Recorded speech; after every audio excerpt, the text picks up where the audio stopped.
రాష్ట్ర వ్యాప్తంగా ప్రజలను ఉద్దేశించి, పేద విద్యార్థులను ఉద్దేశించి, వారి తల్లిదండ్రులను ఉద్దేశించి మాట్లాడుతూ ఉన్నా. వారితో పాటు ఈ రాష్ట్రంలోని మేధావులను కూడా నేను ఆలోచించమని విజ్ఞప్తి చేస్తా ఉన్నా. ఇది రాజకీయపరమైనటువంటి విమర్శ కాదు. ఇది ఒక రాజకీయ పార్టీ అయినటువంటి వైఎస్ఆర్ కాంగ్రెస్ పార్టీకి సంబంధించినటువంటి సమస్య కాదు. ఆంధ్రప్రదేశ్ రాష్ట్రానికి సంబంధించినటువంటి ప్రజలకు, వారి పిల్లలకు, మన రాష్ట్ర భవిష్యత్తుకు సంబంధించినటువంటి అంశం కాబట్టి అందరూ ఆలోచించమని కోరుతా ఉన్నా. ముఖ్యంగా జయప్రకాష్ నారాయణ లాంటి మేధావులు, ఉపరాష్ట్రపతి వెంకయ్య లాంటి మేధావులు, ఇంకా ఆ కోవకు చెందిన ఎంతోమంది విద్యావంతులు, మేధావులు, ప్రజాప్రతినిధులు ఆలోచించాలి.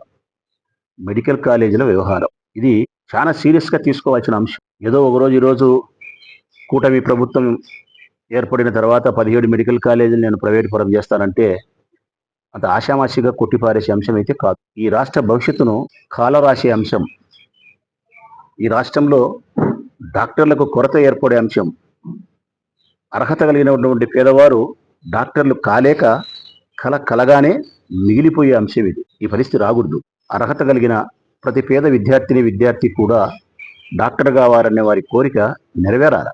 అట్లా నెరవేరాలా, ఈ రాష్ట్రానికి మంచి డాక్టర్లను అందించాలా, ఈ రాష్ట్రంలోని పేద ప్రజల యొక్క ఆరోగ్య పరిస్థితిని సమీక్షించాలనే సదుద్దేశంతోనే జగన్మోహన్ రెడ్డి గారు 17 మెడికల్ కాలేజీలు తీసుకొచ్చినారు రాష్ట్ర ప్రభుత్వానికి. 17 మెడికల్ కాలేజీలు తీసుకొచ్చి చాలా వరకు నిర్మాణాలు కూడా పూర్తి చేసినాడు. నిర్మాణాలు పూర్తి చేయడమే కాకుండా అందుకు సంబంధించిన అనుమతులు ఇవ్వడానికి కావలసినటువంటి హెల్త్ డిపార్ట్మెంట్కి సంబంధించిన సెంట్రల్ గవర్నమెంట్కి సంబంధించి ఎవరైతే రావాలనో వారు వచ్చి పరీక్షించి, ఇదిగో ఈ కాలేజీ యొక్క సామర్థ్యం ఇంత, ఈ కాలేజీకి 80 సీట్లు ఇవ్వచ్చు, 100 సీట్లు ఇవ్వచ్చు అని చెప్పి కేటాయింపులు కూడా జరిగినాయి. అడ్మిషన్స్ కూడా జరిగినాయి. మరికొన్ని కాలేజీల నిర్మాణము పూర్తి కావాల్సిన ఆవశ్యకత ఉంది. అది ఎంతో డబ్బు కాదు. తక్కిన ఆ 10-12 కాలేజీల యొక్క నిర్మాణం పూర్తి కావడానికి కావాల్సిన డబ్బు స్వల్పమైనటువంటి డబ్బు రాష్ట్ర ప్రభుత్వానికి 4-5 వేల కోట్లు మాత్రమే. అసలు 4-5 వేల కోట్ల రూపాయలతో 10-12 మెడికల్ కాలేజీలు పూర్తి అయిపోయి ఈ రాష్ట్రానికి 17 మెడికల్ కాలేజీలు అందుబాటులోకి వస్తాయంటే ఏ రాష్ట్ర ప్రభుత్వమైనా, ఏ రాష్ట్ర ముఖ్యమంత్రి అయినా కానీ యుద్ధ ప్రాతిపదికన పూర్తి చేస్తాడు.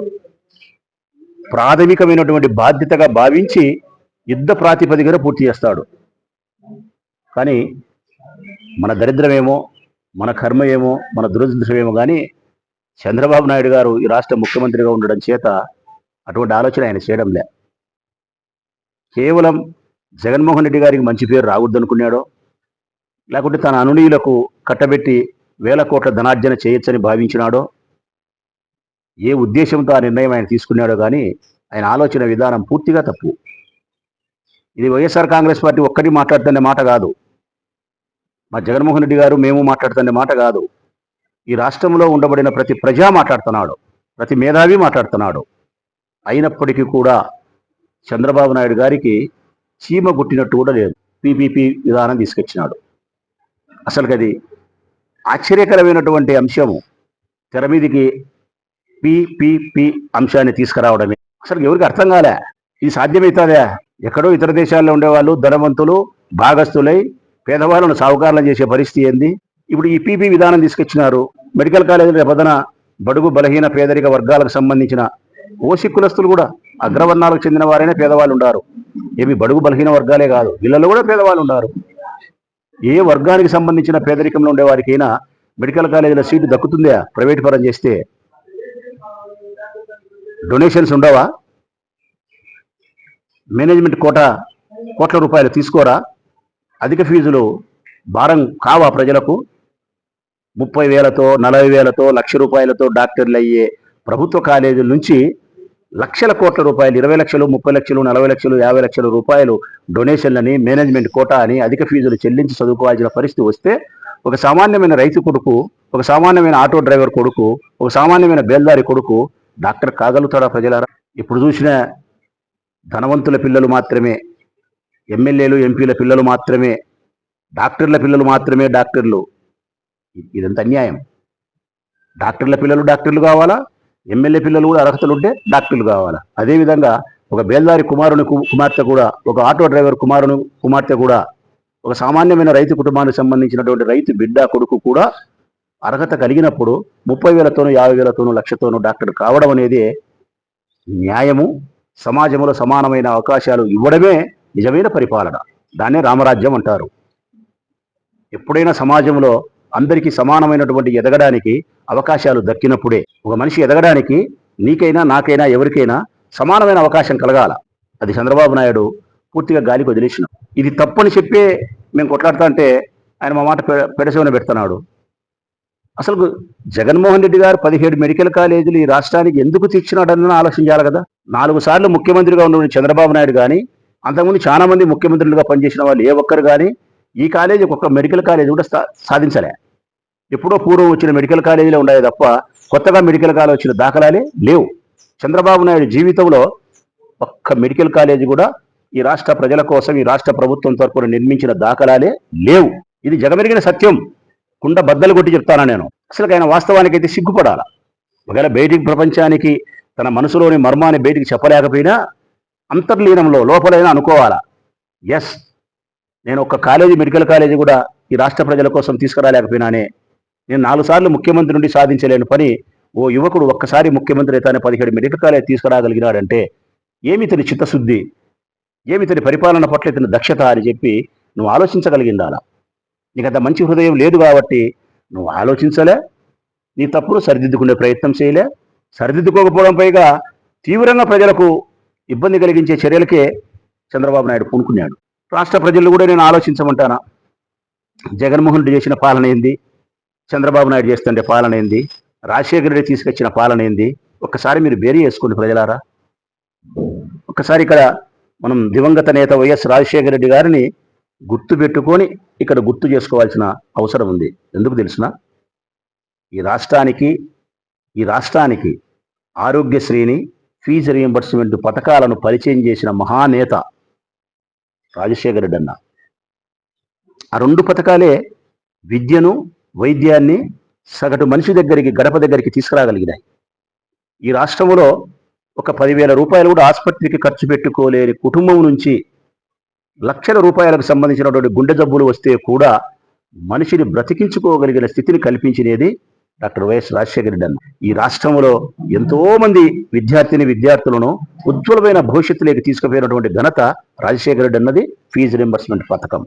ఈ రాష్ట్రంలోని ప్రతి పేద ప్రజ గుండెకు ఆయుష్ను, శ్వాసను ఇచ్చినది ఆరోగ్యశ్రీ పథకం రాజశేఖర రెడ్డి అన్న. అందుకే ఈ 2 పథకాల ద్వారానే, ఆరోగ్యశ్రీ, ఫీజు రింబర్స్మెంట్, ఈ 2 పథకాల ద్వారానే రాజశేఖర రెడ్డి అన్న మరణించినప్పటికీ కూడా సజీవుడై ప్రజల యొక్క గుండెల్లో చిరస్మరణీయుడుగా ఉన్నాడు. ప్రభుత్వం చెల్లించాల్సిన డబ్బు మా హాస్పిటల్కి చెల్లించలేదు కాబట్టి ఇక్కడ వైద్యం ఆరోగ్యశ్రీ ద్వారా చేయబడదు, డబ్బులు చెల్లించి వైద్యం చేయించుకోవాలని బోర్డులు పెట్టినారు. ఇది ప్రభుత్వానికి చిన్నతనం కాదా? ప్రజలకు ఆర్థిక భారం కాదా? వారి ప్రాణాలకు ప్రమాదం కాదా? ఫీజు రీయింబర్స్మెంట్, వాళ్ళ కట్టాల్సిన ఫీజులు మీరు కట్టక ఈరోజు పేద విద్యార్థులు కాలేజీ యాజమాన్యాలు ఇళ్లకు పంపిస్తున్నాయి. మీరు ఫీజులు ప్రభుత్వం మాకు కట్టలేదు కాబట్టి మీ తల్లిదండ్రుల దగ్గర నుంచి డబ్బు తీసుకొచ్చి కడితే కాలేజీకి రాండి, లేకపోతే కాలేజీకి రావాకండి అని చెప్పి బయటికి గెంటివేయబడుతున్నారు. ఈ 2 పథకాల ద్వారా మరణించిన మనిషి బ్రతికి ఉండాడు రాజశేఖర రెడ్డి అన్న. ఈ 2 పథకాలను గబ్బు పట్టించి రోత చేసి ప్రజలకు దూరం చేసి బ్రతికి ఉండగానే ప్రజల హృదయాలలో మరణించిన వానితో సమానమైన వాడు. మెడికల్ కాలేజీలు తీసుకొచ్చింది ఆయనే, నిర్మించింది ఆయనే, కొన్ని కాలేజీలకు సీట్లు పర్మిషన్ ఇచ్చి ప్రవేశం పిల్లలకు జరిగింది ఆయన వల్లనే. పూర్తి చేయాల్సిన ఆ పనులు కూడా పూర్తి చేయకుండా నువ్వు రోత పట్టిస్తే, ఆయన నీకు విజ్ఞప్తి చేస్తే నువ్వు పలకపోతే ఒక పార్టీకి సంబంధించినటువంటి అధ్యక్షులుగా పిలుపునిచ్చినాడు మా అందరికీ ఆయన. ఈ రాష్ట్రంలో మెడికల్ కాలేజీలు 17ను మన ప్రైవేటు పరం కాకుండా ఆపాల్సిన బాధ్యత ఉంది. మనం వీటిని కాపాడుకోవాల్సిన బాధ్యత ఉంది. విద్యను, వైద్యాన్ని ప్రజలకు, పేద విద్యార్థులకు దూరం కాకుండా చేరువ చేయడం కోసం మనం గాంధేయవాదములో ఉద్యమాలు చేయాల్సిందే అని చెప్పి గట్టి నిర్ణయం తీసుకొని 1,000 సంతకాల సేకరణ ఉద్యమానికి పిలుపునిచ్చినాడు ఆయన. గవర్నర్ గారికి, అయ్యా ఈ 17 మెడికల్ కాలేజీలను ప్రైవేటు పరం చేయకుండా ఈ రాష్ట్ర ప్రభుత్వం తీసుకున్న నిర్ణయాన్ని మార్చి విద్యను వైద్యము మాకు అందుబాటులో పెట్టండి, ఇది మా ప్రజాభిప్రాయం అని చెప్పి 1 కోటి మంది సంతకాలు సేకరించేదానికి జగన్మోహన్ రెడ్డి గారు పిలుపునిస్తే ఒక్కొక్క నియోజకవర్గానికి 50 నుంచి 60 వేల సంతకాలు సేకరించమని చెప్తే స్వచ్ఛందంగా ఆయన ఆదేశాలకు అనుగుణంగా ప్రొద్దుటూరు నియోజకవర్గంలో వైఎస్ఆర్ కాంగ్రెస్ పార్టీ నాయకులు, కార్యకర్తలు, శ్రేయోభిలాషులు, ప్రజాప్రతినిధులు అందరూ ఉన్నారు. కౌన్సిలర్లు, ఎంపీటీసీలు, జెడ్పీటీసీలు, మాజీ ప్రజాప్రతినిధులు, పార్టీలో కొనసాగి వివిధ రకాల పదవుల్లో కొనసాగి అందరూ కలిసి ఐకమత్యంగా ఈ కార్యక్రమాన్ని ప్రొద్దుటూరులో పూర్తి చేయడానికి మేము నిమగ్నమైతే మాకిచ్చిన టార్గెట్ 50-60 వేల సంతకాలు సేకరించమని. ఈరోజు ప్రొద్దుటూరులో ప్రజలు స్వచ్ఛందంగా ముందుకు వచ్చినారు. 17 మెడికల్ కాలేజీలు ప్రైవేటు పరం చేస్తున్నారు అక్క, అమ్మ అంటే అదైతే దానైనా సంతకం పెట్టాల్సిందే, ఇదైతే దానైనా సంతకం పెట్టాల్సిందే, తప్పనిసరిగా మనం ఆపుకోవాల్సిందే. ఇది పిల్లలకు ఇబ్బంది అవుతుంది, మాకు వైద్యానికి ఇబ్బంది అవుతుంది, ఆసుపత్రికి పోతే లెక్క తీసుకుంటారు అని చెప్పి ప్రజలు స్వచ్ఛందంగా, అసలు తెలుగుదేశం పార్టీకి సంబంధించిన ఓటు వేసిన ప్రజలు కూడా సంతకాలు పెడుతున్నారు. మేము 50,000 సంతకాలతో ప్రజల్లోకి మా పార్టీ కార్యకర్తలు ప్రొద్దుటూరులోకి పోతే ఈరోజు మాకు వచ్చిన సంతకాలు 1,00,000 సంతకాల సేకరణ. ఇదిగో రాష్ట్ర ప్రజలందరికీ మేముందన్నే మేము సేకరించిన 1,00,000 సంతకాలు పెట్టినాం. నిలువెత్తు సాక్ష్యం 1,00,000 సంతకాల పుస్తకాలు. ఇట్లా 1,00,000 సంతకాలు అన్ని నియోజకవర్గాల నుంచి వస్తే ఈ ప్రజాభిప్రాయాన్ని పరిగణలోకి తీసుకోవా చంద్రబాబు నాయుడు? హిట్లర్ లాగా, ముసోలిన్ లాగా నియంత్రితపు ఆలోచన పోకడలతో నీ ఇష్టానుసారం నువ్వు ప్రవర్తిస్తే రేపొద్దున నువ్వు మళ్ళీ ఎన్నికల్లో గెలుస్తావా? ఇప్పటికైనా కళ్ళు తెరచమని ఈ రాష్ట్ర ప్రభుత్వాన్ని మేము విజ్ఞప్తి చేస్తూ ఉన్నాం. 1,00,000 సంతకాలు సేకరించడానికి ప్రొద్దుటూరు నియోజకవర్గంలోని వైఎస్ఆర్ కాంగ్రెస్ పార్టీ శ్రేణులు చూపించిన చొరవకు మా పార్టీ నాయకునిగా, ప్రొద్దుటూరు నియోజకవర్గ ఇన్ఛార్జిగా నేను హృదయపూర్వకంగా మా పార్టీ శ్రేణులను, కార్యకర్తలను, నాయకులను శిరస్సు వంచి వారికి ధన్యవాదాలు తెలియజేస్తాను. హృదయపూర్వకంగా వారికి శుభాకాంక్షలు తెలియజేస్తాను. ఇంత బాగా ఈ కార్యక్రమాన్ని మూల మూలకు, అడుగు అడుగున, గడప గడపకు, వీధి వీధికి, గ్రామ గ్రామానికి మీరు పోగలిగినారంటే ఈ 1,00,000 సంతకాల్లో ఏ ఊరు సంతకం లేదో చెప్పండి. ఈ ప్రొద్దుటూరు నియోజకవర్గంలోని ప్రతి గ్రామానికి సంబంధించిన ఓటర్ సంతకం ఉంది. ఈ మున్సిపల్ వార్డుకు సంబంధించిన 41 వార్డులకు సంబంధించినటువంటి 30 గ్రామ పంచాయతీలకు సంబంధించినటువంటి అన్ని ఊర్లకు, అన్ని వీధులకు సంబంధించినటువంటి ప్రజల యొక్క సంతకాలు ఈ 1,00,000 సంతకాలలో నిక్షిప్తమై ఉన్నాయి. వారి మనోభిప్రాయం ఇందులో దాగి ఉంది. చంద్రబాబు నాయుడు ఇట్లా సంతకాలు 1 కోటి వస్తాయి. రేపు నా సహచర పార్టీ ఇన్ఛార్జీలను, మా పార్టీ కార్యకర్తలను, నాయకులను ప్రేమపూర్వకంగా, వినయపూర్వకంగా నేను విజ్ఞప్తి చేస్తూ ఉన్నా. మనందరం మంచి చేసే విషయంలో, జగన్మోహన్ రెడ్డి గారి ఆదేశాలు పాటించే విషయంలో మనలో మనకే పోటీ, మనకు మనమే పోటీ. వైఎస్ఆర్ కాంగ్రెస్ పార్టీ జెండాకు వైఎస్ఆర్ కాంగ్రెస్ పార్టీ జెండానే పోటీ, మనకు జెండా పోటీ కాదు. ఆరోగ్యకరమైన పోటీని మనమే తీసుకున్నాం. ఫ్రెండ్లీగా 1,00,000 సంతకాలు సేకరించే ప్రయత్నం చేద్దాం. ఈ జిల్లాను జగన్మోహన్ రెడ్డి గారి జిల్లాగా ఉంది కాబట్టి ఈ జిల్లాలో తీసుకుపోయే పార్టీ ఏ నిర్ణయాలైనా 175 నియోజకవర్గాల్లో 26 జిల్లాలలో కడప జిల్లా, వైఎస్ఆర్ జిల్లా ఎప్పుడు ప్రథమ స్థానంలో ఉండేదానికోసమే, రవీణ జిల్లా అధ్యక్షునిగా ఆయన పేరు ఎప్పుడు కూడా అధిష్టానం దగ్గర గొప్పగా ఉండేదానికోసమే మనం శ్రమించాల్సిన బాధ్యత ఉంది, మనం కష్టపడాల్సిన బాధ్యత ఉంది. నా వరకు కానీ, మా వాళ్ళ వరకు అయితే మా పార్టీ నాయకులందరూ మళ్ళా చెప్తున్నారు, మనకు 10 రోజులు టైం ఉంది, 10 రోజులు ఉందన్నా మనకు సమయం, ఇంకా మనం ఊరుకు ఉండాల్సిన అవసరమే ఉంది. ఇది మంచి విషయం. మెడికల్ కాలేజీలు మనం సాధించే దానికోసం మళ్ళీ మనం ప్రజల్లోకి పోదాం. ఇంకా సంతకాల కోసం, ఇంకా మరిన్ని సంతకాలు సేకరించడానికి అది 10,000 కావచ్చు, 20,000 కావచ్చు, 2,000 కావచ్చు.